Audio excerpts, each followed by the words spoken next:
Hello, this video will cover how to use the absorption data we previously obtained in order to find the amount of caffeine in our coffee samples. So first of all, what do we need? One, we need the absorption spectrum of our samples. So these are given in the red and blue traces for the Copper Moon and Folgers samples respectively. We also need standards, right? So these are standards that are just pure caffeine, which can be purchased commercially. And we have taken the absorption spectrum of 3 such solutions in water at known concentrations. And these are going to be standards 1, 2, and 3 shown in the dashed, dotted, and dash dot lines on our graph on the left. Now there are a few things that we want to note. First of all, if you look at the standard concentrations, we can see that we have 3 known concentrations and 3 known absorbance values at 273 nanometers. So throughout this presentation, we're going to be talking about the absorbance at 273 nanometers in both of our samples and our standards for consistency. Now, what you should note is that as the concentration goes up, so do the absorbance values. So standard 1 has the highest concentration and highest absorbance, standard 3 has the lowest of both of those values, and standard 2 is intermediate. This means that we can make some qualitative predictions on our sample concentrations. So we know that from our standard data, our highest concentration should have our highest absorbance, and our lowest concentration should have our lowest absorbance. So we can predict that our Copper Moon sample will have the highest concentration, higher than our highest, most concentrated standard, because it has the highest absorbance.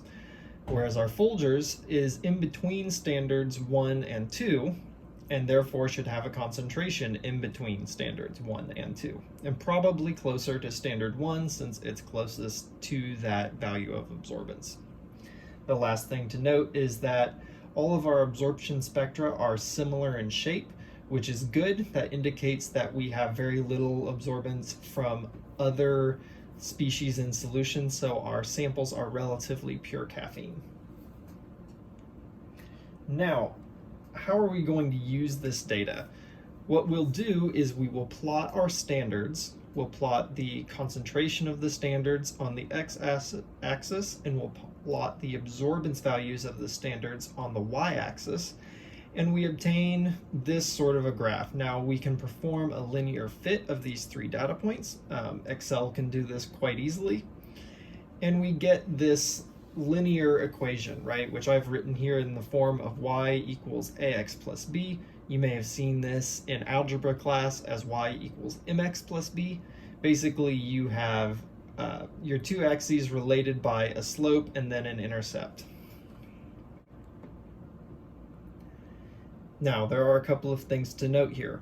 One, we know that we have a good linear fit because we have a r squared value, that's the lowest row of the table, that is close to 1. So ideally the r squared value should be perfectly 1. In this case it's 0.996, which is more than adequate for what we need to do. We can also rewrite this linear equation in the form of what's known as Beer's law, or the Beer-Lambert law. And that's what's boxed in red on your screen. So the absorbance is plotted on the y-axis, so absorbance, capital A, at 273 nanometers takes the place of y. On the x-axis is concentration, so concentration, which here is shown as C, takes the place of x. Our y-intercept B remains the same, and then our slope, which I wrote as A originally, now becomes epsilon times L. Now L stands for path length, which in our experiment is 1 centimeter. That's the width of the cuvette that we use to measure our samples and our standards. So that's 1 centimeter throughout all measurements. And epsilon is the extinction coefficient. Here that has the units of liters over gram centimeter based on the path length of 1 centimeter, and then the concentration units, which are in grams per liter. Now, in scientific literature, typically epsilon and concentration are in molarity, so epsilon has units of liters over moles times centimeter. But we're going to use grams because that's the more relevant to what we want to know, which is the grams, the total amount of caffeine in the sample. From this linear fit, then, we can obtain several values. We know that our intercept is negative 0.04384, and then our slope, A, or epsilon times L, is 61.46792, and then that has units of liters over grams centimeter, and then if we include length, we multiply that by 1 centimeter.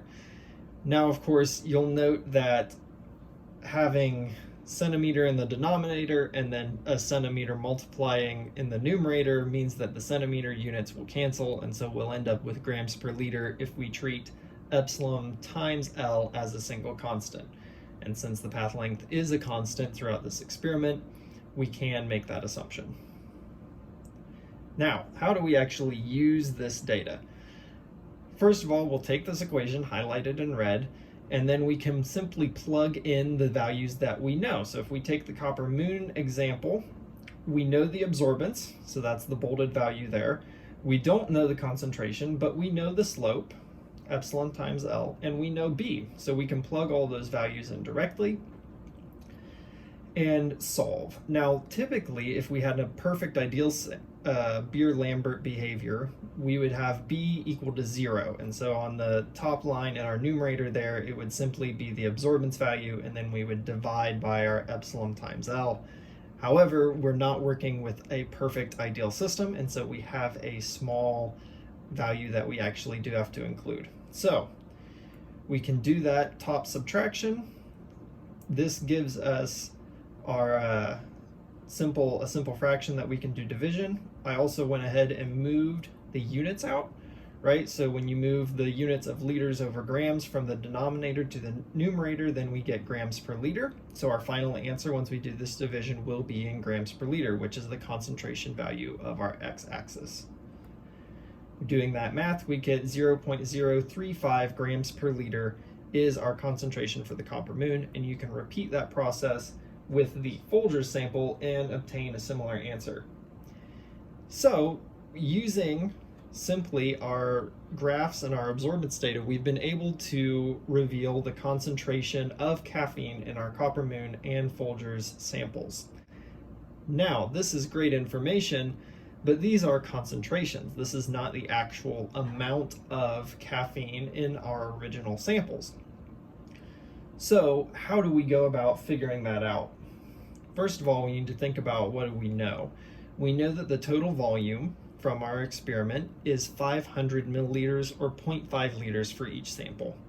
So if we take the concentration, for instance, of Folgers being 0.026 grams per liter, we can use this information to figure out our total mass of caffeine in the sample.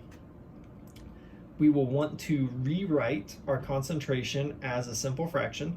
So this is using the concentration as a conversion factor, right? A concentration really just allows you to go from one unit to another. In this case, what this concentration means is that for every 1 liter of solution, we have 0.026 grams of caffeine, and vice versa. So we can rewrite that as 0.026 grams over liter. Now we multiply that by our known value. So I'm going to take the known volume, which is 0.5 liters, write that over a 1, and multiply that by our concentration value. Now you'll note the units here, right? We've got 2 liter units and a gram unit. Those liters will cancel, and the easiest way to see that is if we rewrite this as 3 fractions, right? So now we've got 0.5 over 1 times 0.026 grams over 1 times liter over liter. Liter over liter, of course, means 1 because those will divide out to be equal to 1. So we can drop that. And then the only unit we have left is grams. Now, if we do this multiplication, we're going to end up with 0.013 grams. This is the total mass of caffeine present in the original sample, which was 5 grams, according to our experiment. Now, our experiment's not perfect, so we might have missed some of the original caffeine present, but based on our data, this is the amount of caffeine that we were able to recover from that original 5 grams of Folgers coffee. And you can do the similar process with your copper moon sample.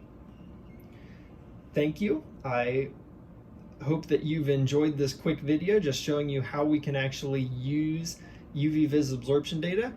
This is just one simple example. There are many more interesting and more complex ways to use UV-Vis absorption data. And I hope that this has been helpful and that you've enjoyed the video. Thank you for listening.